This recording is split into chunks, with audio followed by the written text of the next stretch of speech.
Olá, estamos juntos mais uma vez na nossa aula de Parashat Shavua, Parashat Vaikra.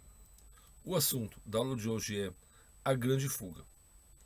No dia 13 de julho de 1977, 4 raios atingiram simultaneamente o fornecimento de eletricidade da cidade de Nova York.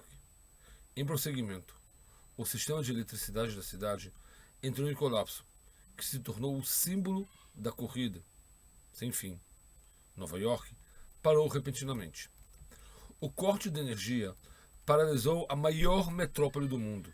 Os semáforos não funcionavam e houveram muitos acidentes. O metrô, que é responsável pelo transporte de milhões de pessoas por dia, simplesmente parou de funcionar. As linhas telefônicas entraram em colapso durante 25 horas. Passaram até que a atual renovação ocorreram muitos atos de vandalismo. Cerca de 1.000 incêndios eclodiram. Cerca de 1.500 lojas foram saqueadas. No dia seguinte, a maior operação da detenção da história americana, na qual mais de 3.500 civis foram presos, o que foi diretamente afetada pelo corte de energia, estimado em 330 milhões de dólares. No dia 15 de agosto de 2003, isso aconteceu novamente. Uma queda repentina de energia deixou cerca de 50 milhões de pessoas sem eletricidade. Nova York, Nova Jersey, Connecticut, Ohio e Michigan ficaram sem eletricidade. A escuridão também havia reunido em Toronto, Ottawa, no Canadá. Cerca de 500 mil de pessoas emergiram dos túneis subterrâneos que pararam de repente no meio da jornada e pararam. As centrais telefônicas entraram em colapso com a adição de suas irmãs de celular. Os computadores pararam de funcionar, elevadores pararam no meio do caminho, postos de gasolina não funcionavam e todos os meios de transportes sofisticados dos Estados Unidos simplesmente deixaram de funcionar.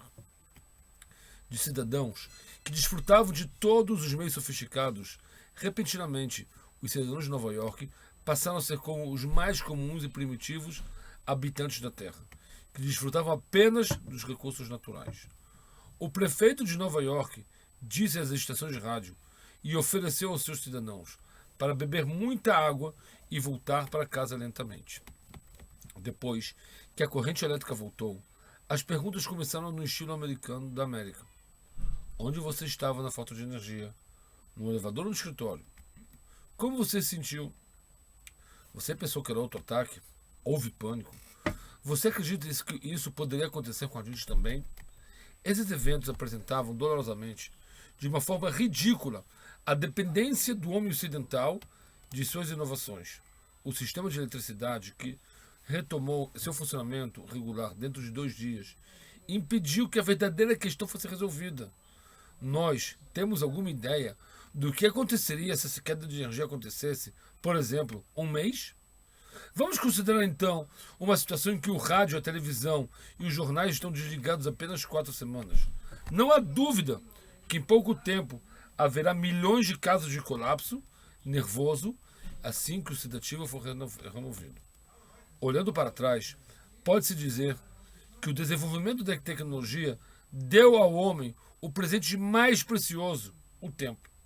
Para realizar a mesma quantidade de ações, uma pessoa normal realiza durante sua vida. Se fosse uma pessoa que viveu algumas gerações atrás, deveria viver pelo menos 300 anos. A medicina moderna prolongou a vida humana em muitos anos e melhorou sua qualidade. A expectativa de vida média de um homem na França há 150 anos era de 45 anos. Hoje, em Israel, a expectativa de vida média é de 78 anos. Mesmo aqueles que são, de modo geral, mais apáticos, não serão capazes de se maravilhar com esses números. A questão é, o que o homem moderno faz com esse grande presente? Com um presente chamado o tempo. Bem, estranhamente, estão fugindo do tempo. Entretenimento, lazer, são entre os mais desenvolvidos e prazeres importantes no mundo ocidental. Essa indústria gera bilhões de dólares por seu único objetivo é matar o tempo e, se possível, divertido. A sociedade ocidental sacrificou apenas dezenas de milhões de soldados e civis no século XX para sua liberdade. Ela lutou repentinamente contra ditadores que escravizavam seus súditos e, mesmo que ainda assim conseguiram libertá-los de seus ditadores, mas, ironicamente, esses escravos tornaram-se escravos de seus libertadores do tempo. O fracasso da percepção ocidental não é uma falha aleatória, é uma falha estrutural. Foi criado no momento em que a sociedade colocou a liberdade no topo da pirâmide dos valores humanos. Ela não conseguia entender que a liberdade não era um objetivo, era um meio. Meio para quê? A sociedade moderna errou, tornando a liberdade um meio da autoescravidão. Assim que uma pessoa fica na situação na qual não pode ter proveito desses prazeres, descobrirá sua decepção e é bem provável que precise de um alívio mental. Não é por nada que o domingo, o dia de descanso americano, tem o título Dia do Suicídio. Não é por nada que o domingo, o dia do descanso americano, tem o título O Dia do Suicídio. Quão irônico é que o dia do seu descanso tem os maiores casos de suicídio. Se a liberdade é o valor mais importante para uma pessoa ocidental, é um pouco perigoso ficar com esse valor. Quando o povo de Israel saiu do Egito, não foram para a liberdade, e sim trocaram a servidão. Se até a saída do Egito, o povo estava escravizado ao faraó, após a saída, eles são escravizados aos deuses de Israel. Quando abandonaram a Constituição egípcia, suas leis e seus decretos, eles foram para os decretos divinos que o cercavam. Esse fato foi claramente explicado a Moshe, ao receber a missão de tirar o povo do Egito, conforme consta na Torá. Depois de haveres tirado ao povo do Egito, servirei a Deus sobre esse monte. Nesse ponto, o povo judeu demonstra uma maturidade nacional. Ele sabe muito bem que o homem não é realmente livre, pois o livre-arbítrio é uma escolha muito limitada.